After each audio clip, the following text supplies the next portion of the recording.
Hello everyone, good morning. This is Deepak Ranjan. आज फिर मैं आपके सामने आया हूँ कुछ अलग लेकर, और वो अलग क्या है? वो है वाक्य। क्या है? वाक्य। आप तो सुने होंगे कि वाक्य कोई चीज होता है या फिर कोई सेंटेंस होता है, ये तो मालूम है आप लोगों को।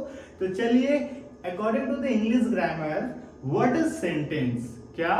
What is sentence? और ये सेंटेंस कितने तरह के होते हैं ये भी जानना बहुत ही जरूरी है। जानना जरूरी है या नहीं है? तो चलिए, according to the grammatical rules आज हम लोग सीखेंगे क्या? Types of sentence and what is sentence. Clear? सबसे पहले मैंने पिछले क्लास में आपको बताया है सेंटेंस क्या है। मैंने आपको बताया है, मैंने कब बताया है? जब मैंने 5 बेसिक यूनिट को बताया। हमने बताया कि व्हाट इज सेंटेंस, तो आपको मालूम है a group of words which make a complete sense, this is called sentence. Clear?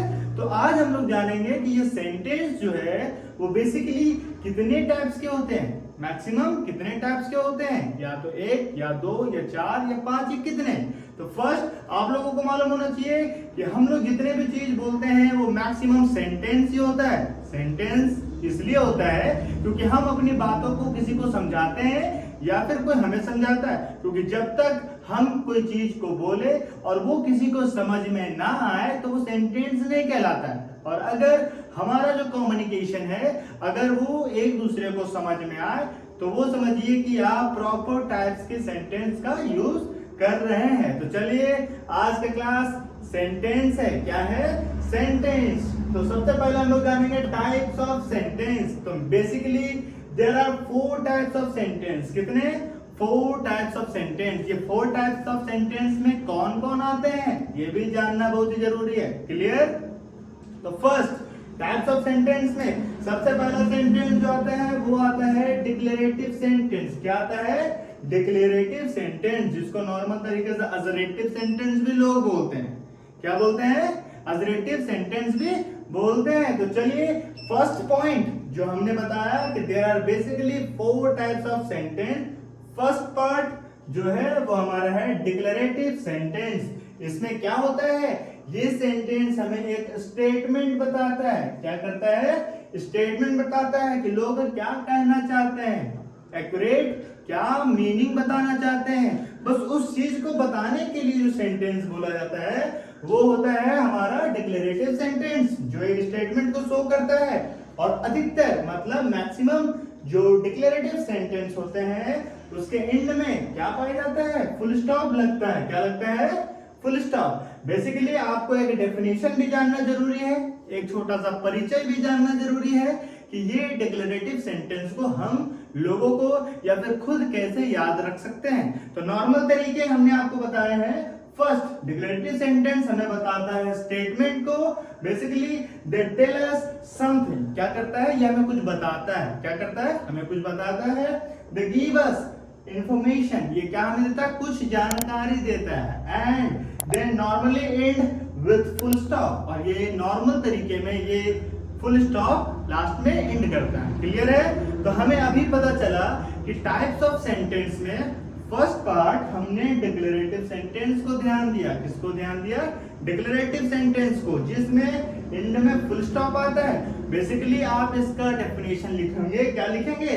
They tell us something, they give us information and they normally end with a full stop. ये आपका normal एक definition है। किसका? Declarative sentence का, जो हमारा sentence का पहला पार्ट है। क्या है? पहला पॉइंट है या फिर पहला पार्ट है, जो भी आप बोलना चाहो।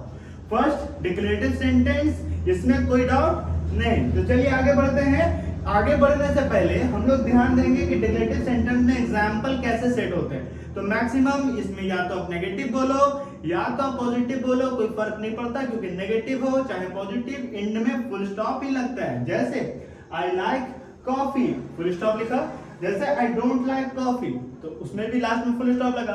हमने क्वेश्चन मार्क भी नहीं देखा, हमने केवल देखा कि एंड में फुल स्टॉप लगना चाहिए। क्या लगना चाहिए? Full stop. जैसे आई एम योर नेबर्स, मैं आपका पड़ोसी हूं, बस मैंने बता दिया, एक इंफॉर्मेशन दे दिया। तो वो इंफॉर्मेशन किसके अकॉर्डिंग आता है? डिक्लेरेटिव सेंटेंस के अकॉर्डिंग आता है। किसके अकॉर्डिंग आता है? डिक्लेरेटिव सेंटेंस के अकॉर्डिंग। यहां तक कोई डाउट नहीं। तो चलिए आते हैं अब हम लोग दूसरे पॉइंट पर। दूसरा पॉइंट क्या है? तो वो है इंटेरोगेटिव सेंटेंस। क्या है? Interrogative sentence. ये इंटेरोगेटिव सेंटेंस आपको क्या बताएगा? तो चलिए जिस पॉइंट को हम लोग जानना चाहते हैं इंटेरोगेटिव सेंटेंस में, उसे स्टार्ट करते हैं। First, ask a question. क्या करेगा ये? हमें क्वेश्चन पूछेगा, तभी तो ये इंटेरोगेटिव कहलाता है। इंटेरोगेटिव बोलो या फिर इसको क्वेश्चन मार्क वाले सेंटेंस बोलो। क्या बोलो? क्वेश्चन मार्क वाले सेंटेंस, जिसमें हमें कुछ पूछा जाता है। क्या कराता है? क्वेश्चन पूछा जाता है। जैसे Who are you? तुम कौन हो? जैसे कि आप कहाँ रहते हो? ठीक है। जैसे कि आप क्या करते हो? ये सारे तरीके के क्वेश्चन। क्या आप ठीक हो? क्या आप बीमार हो? ये सारे क्वेश्चन पूछने के लिए जो सेंटेंस यूज किया जाता है वो हमारा इंटेरोगेटिव सेंटेंस के अकॉर्डिंग आता है। क्लियर है?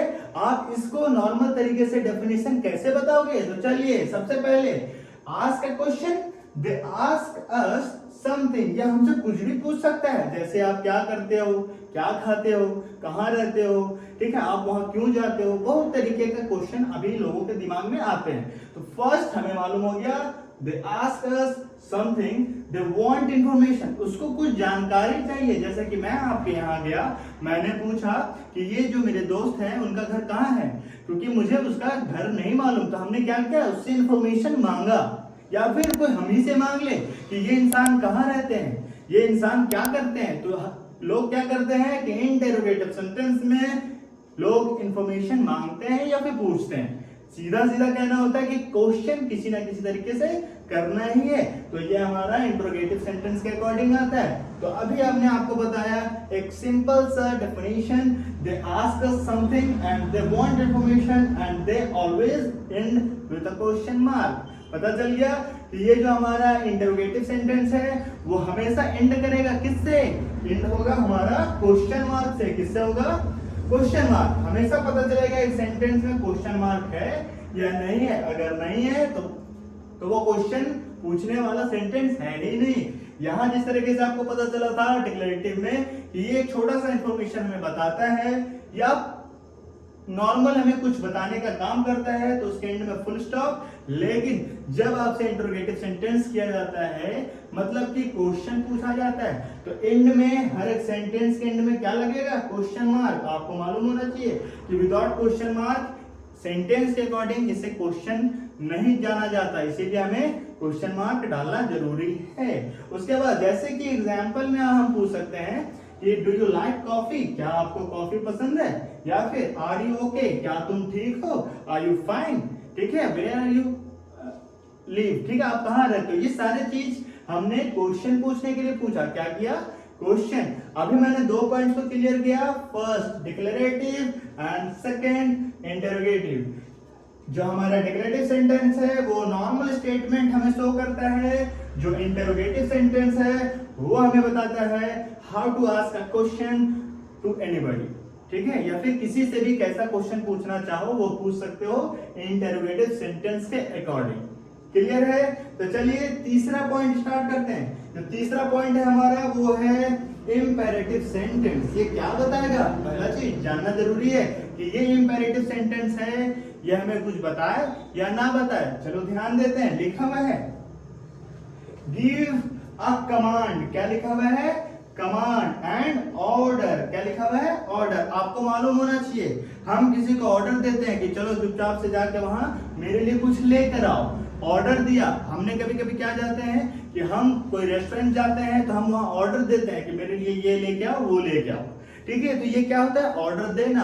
कभी कभी क्या होता है? फौज वगैरह में क्या होता है? फौज वगैरह में जो सीनियर होते हैं वो जूनियर को अधिकतर ऑर्डर देते नजर आते हैं। ऑफिस में जो मैनेजर होते हैं, जो हेड होते हैं, वो अपने जूनियर को कमांड देते नजर आते हैं, ऑर्डर देते नजर आते हैं। तो उस तरीके का सेंटेंस जब हो जिसमें कमांड या फिर ऑर्डर दिया जाए तो वो आपको समझना है कि इंपेरेटिव सेंटेंस के अकॉर्डिंग पूछा जाता है। किसके अकॉर्डिंग पूछा जाता है? इंपेरेटिव सेंटेंस के अकॉर्डिंग। जैसे कि नॉर्मल तरीके से आपको अगर पूछा जाए what is imperative sentence, then your answer will be give a command and order. Clear? They tell us to do something. वो हमें पूछेगा या फिर बोलेगा कि तुम कुछ करो। ठीक है, किसके ऑर्डर पर? मेरे कहने पर। And the sentence and with full stop और एक्सक्लेमेशन मार्क। ये जो हमारा ऑर्डर करने वाला और कमांड देने वाला जितने भी प्रकार का सेंटेंस होता है वो मैक्सिमम दोनों तरीके का एंड होता है। जैसे कि कभी फुल स्टॉप भी नजर आने को मिलेगा तो कभी हमारा एक्सक्लेमेशन मार्क भी मिलेगा। मतलब जो हमारा इंपेरेटिव सेंटेंस है इसमें नॉर्मल फुल स्टॉप को भी देखते हैं जैसे कि हमने डिक्लेरेटिव में देखा था, एंड सेकेंड हम भी इसमें इंपेरेटिव में क्या देखते हैं, एक्सक्लेमेशन मार्क देखते हैं। और अभी हमने एक्सक्लेमेटिव सेंटेंस के बारे में मैंने बिल्कुल नहीं बताया, तो आगे वाले पॉइंट्स में मैं बताऊंगा कि ये इम्पेरेटिव सेंटेंस है। तो इसमें क्या होता है, नॉर्मल तरीके से हमें ऑर्डर या फिर कमांड जैसे बोले जाने वाले सेंटेंस को इसमें रखा जाता है। क्लियर है? जैसे कि सेंटेंस क्या होता है कि प्लीज गिव मी, ये तो हमारे लिए क्या होता है, please give me a cup of coffee. तो इसमें हमने प्लीज कर दिया मतलब ये ऑर्डर नहीं हुआ, क्या है, ये रिक्वेस्ट हो गया। क्या हो गया, रिक्वेस्ट। तो रिक्वेस्ट वाले चीज भी इसी में आते हैं। ठीक है, रिक्वेस्ट अगर पूछा जाए तो वो भी हमारा इम्पेरेटिव सेंटेंस के अकॉर्डिंग में आता है, क्योंकि इसमें आप ऑर्डर दो, कमांड करो, रिक्वेस्ट करो, ये सारे चीज आपके इम्पेरेटिव सेंटेंस के अकॉर्डिंग आते हैं। क्लियर है?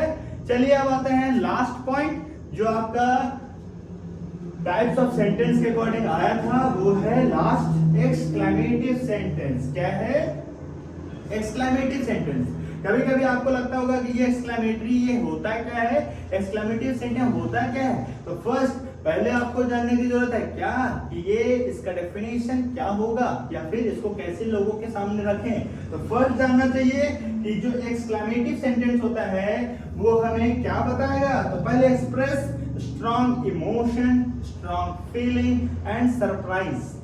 सडन होने वाले कामों में जो सेंटेंस हम बोलते हैं उस सेंटेंस के एंड में हम एक्सक्लेमेटिव सेंटेंस या फिर एक्सक्लेमेटरी साइन लगाते हैं। क्या लगाते हैं, एक्सक्लेमेटरी साइन। तो वो जाके वो सेंटेंस एक्सक्लेमेटिव सेंटेंस कहलाता है। जैसे कि सेंटेंस का डेफिनेशन नॉर्मल तरीके से बोला जाए तो आप इसी तरीके से बोलोगे। क्या बोलोगे, express strong emotion, surprise and exclamation mark. उसमें क्या होता है कि सडन बोला जाने वाला कुछ भी वर्ड हो, कोई भी सेंटेंस हो, सडन फीलिंग दिखाने वाला कुछ भी बात कहा जाए या फिर सरप्राइज देने वाला कुछ भी बात कहा जाए, उसमें हमारा जो साइन रहेगा एंड में हमें एक्सक्लेमेटिव साइन का यूज करना है। And they always and with a exclamation mark. ये हमेशा किससे एंड होगा, एक्सक्लेमेशन मार्क से एंड होगा। क्लियर है? एक्सक्लेमेशन मार्क तो आपको मालूम है, ये और ये आपका एक्सक्लेमेशन मार्क। क्लियर है? एग्जाम्पल के अकॉर्डिंग अगर चलोगे तो ये एक्सक्लेमेशन मार्क होता क्या है, तो ध्यान दीजिएगा, व्हाट अ लायर इज। ठीक है, कितना झूठा है वह। ठीक है, क्या झूठा आदमी है। ठीक है, तो उस चीज को बोलने के लिए हमने क्या किया, एक्सक्लेमेशन मार्क यूज किया, क्योंकि हमने यहाँ क्या किया, एक सडन फीलिंग, अपना थॉट को यहाँ रखा, तो जाके हमें एक्सक्लेमेटिव सेंटेंस के अकॉर्डिंग सेंटेंस मिला और पता चला कि ये साइंस का क्या वैल्यू है, ये साइन हमें क्या बताता है। नेक्स्ट सेंटेंस एक और एग्जांपल है जो हमें बताता है, क्या बताता है, how exciting the movie was. जैसे कि हमने कोई मूवी देखा और वापस खत्म होने के बाद हमने जिक्र कर रहा कि कितना अच्छा मूवी था। ठीक है, तो उस चीज को, एक्साइटिंग चीज को बताने के लिए जब हम सेंटेंस बोलते हैं तो उसके एंड में भी हमारा क्या लगता है, एक्सक्लेमेटिव साइन लगता है। क्लियर है?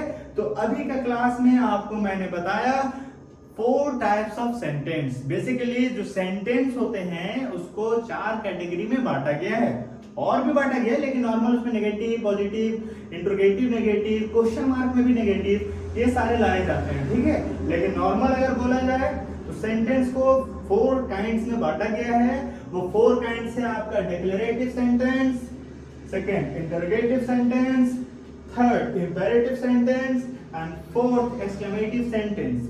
ये चारों सेंटेंस को मैंने डिक्लेयर किया विथ एग्जांपल। क्लियर है? तो अगर आपसे कोई पूछे या कहीं भी क्वेश्चन आ जाए कि सेंटेंस के कितने काइंड्स होते हैं, तो मैक्सिमम 4 काइंड्स होते हैं जो आपके सामने है। क्लियर है? तो आज का क्लास आपका रहा सेंटेंस को लेकर कि सेंटेंस कितने प्रकार के होते हैं और इसको कैसे समझा जाए, और सारे के नाम हमने नोट करके आपको बता दिया है। क्लियर है? अगर इसमें भी आपको कोई डाउट हो तो आप हमें कमेंट में पूछ सकते हैं। क्लियर है? अगर आपको यह पढ़ाया हुआ चीज या बताया हुआ चीज अगर पसंद आए तो ये आप इसको लाइक कर सकते हैं, इसमें कमेंट कर सकते हैं और इसको आगे फैला सकते हैं, मतलब दोस्तों के साथ शेयर कर सकते हैं। ठीक है, तो चलिए आज का क्लास इतना ही। आज तक के लिए आपको थैंक यू और ऐसे ही मेरे साथ जुड़े रहिए और इंग्लिश ग्रामर को और नॉर्मल तरीके से और बेसिक तरीके से सीखते रहिए। चलिए ठीक है, मैं दीपक रंजन, थैंक यू।